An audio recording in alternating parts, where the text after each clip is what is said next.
엠킴TV 구독자 및 시청자 여러분 안녕하세요. 엠킴TV가 5분 뉴스 시즌2로 돌아왔습니다. 엊그제 올라간 엠킴TV 라이브를 보셨던 분들은 아시겠지만 최근 정권이 교체될 가능성이 높아지고 있는 미국의 2022년 중간선거가 다가오며 뉴욕타임스나 워싱턴 포스트 등의 주류 좌파 미디어와 언론들이 그동안 그들이 보호해주고 편을 들어주었던 민주당 행정부와 또 그들 기관들의 실체에 대해서 이제는 가려주는 대신에 그 실체를 밝히는 기사들을 보도하고 있습니다. 관련하여 오늘의 첫 번째 헤드라인입니다. 미국 질병대책센터 CDC 그동안 정치적인 이유로 코로나 데이터를 숨겨왔다고 뉴욕타임스에게 고백이라는 제목의 뉴스입니다. 이슈가 된 뉴욕타임스 기사 헤드라인에 따르면 CDC가 그들이 모은 많은 양의 자료들을 공개하지 않았다고 전하고 있습니다. 뉴욕타임스는 CDC가 최근까지 부스터샷이나 또 입원율에 대한 중요한 자료들을 심지어 숨기고 있었다고 전하기도 했습니다. 기사 원문에서는 팬데믹이 시작되고 2년 동안 나라의 공공보건 비상대책에 영향을 미치는 기관인 CDC가 그들이 모은 데이터의 극히 일부분만 공개해왔다는 사실이 밝혀졌다라고 말하고 있습니다. 기사에 따르면 CDC는 65세 미만 성인의 부스터 효과에 대해서 중요한 수치를 발표했을 당시 3차 접종의 영향을 가장 적게 받는 18세에서 49세 사이의 인구에 대한 수치를 누락시켰으며 이렇게 한 이유가 바로 백신이 효과가 없다는 것으로 잘못 해석될 수 있기 때문이었다라고 전하고 있습니다. 더 흥미로운 사실은 뉴욕타임스 보도 이후 CDC는 부스터샷의 접종 여부와 상관없이 백신을 접종한 자와 미접종한 자 모두에 대한 입원 및 사망 리스크에 대한 데이터를 공개했지만 코로나로 인한 입원율과 사망률이 가장 낮은 젊은 세대 연령대의 감염 위험에 대해서는 모호하게 하는 방식으로 교묘하게 공개한 것으로 알려졌습니다. CDC의 이러한 행위는 특정 정부기관과 또 기업의 백신 의무화 정책을 낳는 결과를 초래했었고 이로 인해서 수많은 미국인들이 원치 않음에도 강제 접종을 하거나 그렇지 않을 경우 직장에서 해고를 당하는 심각한 결과를 낳아왔다는 점에서 현재 수많은 미국 국민들의 비난을 받고 있습니다. 두 번째 소식입니다. 최근 좌파 매체 뉴욕타임스는 2020년 대선 직전 밝혀졌던 바이든의 아들 헌터 바이든의 랩탑에 담긴 모든 부정부패의 증거 자료들이 공화당이 퍼뜨린 허위 정보가 아닌 사실이었다라는 사실을 인정한 바 있습니다. 이 소식에 대해 미국의 보수 잡지인 The Federalist는 이제 헌터 바이든의 스캔들이 이 모든 것을 그동안 가려준 주류 매체에 의해 사실로 드러난 이상 그것은 더 이상 아들 혼자만의 문제가 아닌 바이든 대통령 자체의 문제라고 말하고 있습니다. 페더럴리스트는 앞으로 보도와 수사 가치가 있는 조 바이든의 몇 가지 스캔들에 대해서 소개하고 있습니다. 첫 번째로는 우크라이나 비리입니다.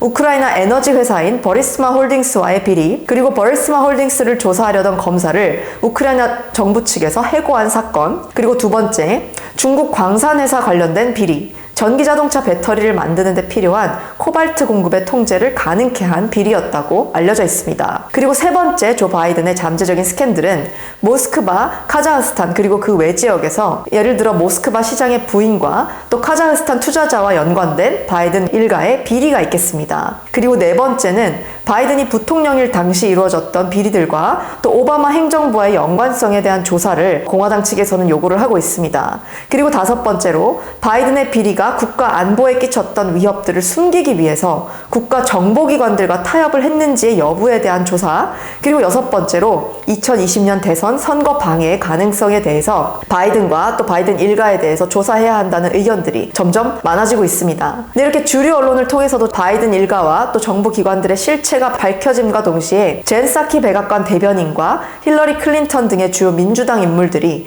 코로나에 확진되어 또 한 번 이슈가 되고 있습니다. 백악관 대변인 젠 사키 코로나에 확진되며 유럽 출장 불가라는 보스턴 주류 언론사의 기사입니다.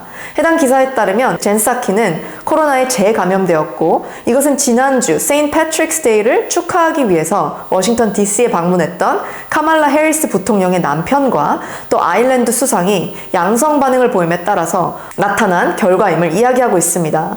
또한 기사는 주류 언론답게 요즘 미국이 다시 한번 코로나 이전으로 돌아가기 위해서 규제를 완화하고 있는 가운데 백악관의 오미크론 케이스가 점점 번지면서 다시금 코로나에 대한 두려움이 퍼지고 있다라고 말하며 다시금 코로나에 대한 규제가 필요하다는 것에 대한 의견을 교묘하게 내포하고 있습니다. 최근 비슷한 시기에 코로나에 확진된 힐러리 클린턴은 그녀의 트위터에 저는 코로나 양성을 받았고 가벼운 증상을 가지고 있습니다. 심각한 증상까지 가지 않도록 저를 보호해준 백신에 감사할 뿐입니다. 아직 백신을 맞지 않으셨다면 맞으시고 부스터샷도 맞으세요. 라고 올리며 이 와중에도 백신을 맞을 것에 대해 국민들에게 홍보했고, 이에 대해서 유대인 언론사인 PJ미디어의 폴 왓슨 기자는 3차 샷까지 맞았으면서도 코로나에 걸린 힐러리 클린턴을 비웃기도 했습니다. 최근 10일 동안 오바마와 카말라 해리스 부통령의 남편, 젠 사키 백악관 대변인, 그리고 힐러리 클린턴이 모두 확진 판정을 받으며 이 모든 것이 4차 부스터를 밀기 위한 이들의 선동 작전이라는 여러 여론들의 회의적인 평가가 함께 나오고 있습니다. 바이든 행정부가 들어선 지 1년이 지나가면서 미국 사회에 수많은 변화들이 일어나고 있습니다. 경제와 문화, 그리고 보건을 비롯한 여러 분야에 수많은 위기가 찾아오며 미국 국민들의 일상이 힘들어지고 또 정부에 대한 불신이 증가하고 있습니다.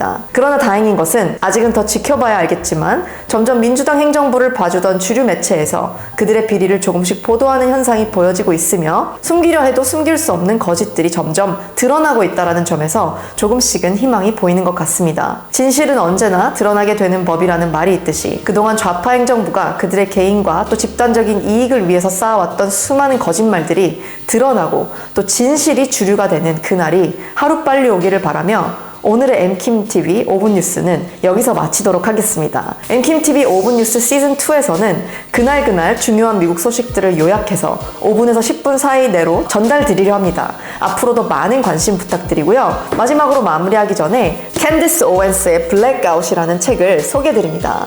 반지나무 출판사의 반지연 대표가 직접 옮긴 책이며 이 책의 가장 첫 페이지에는 이 책에 대한 저의 추천사가 함께 들어있습니다. 많은 관심 부탁드리고 캔디스 오웬스의 블랙아웃, 여러분들이 진짜 민주당의 실체를 알고 싶으시고 또 미국 사회에 벌어지는 많은 일들이 어떤 의미를 지니는지 조금 더 진실된 관점에서 알고 싶으시다면 꼭 캔디스 오웬스의 새로 나온 한글 번역본 블랙아웃을 추천드립니다. 오늘의 영상도 좋으셨고 앞으로의 영상도 기대되신다면 구독과 좋아요 그리고 알람 설정까지 부탁드리겠습니다. 안녕히 계세요.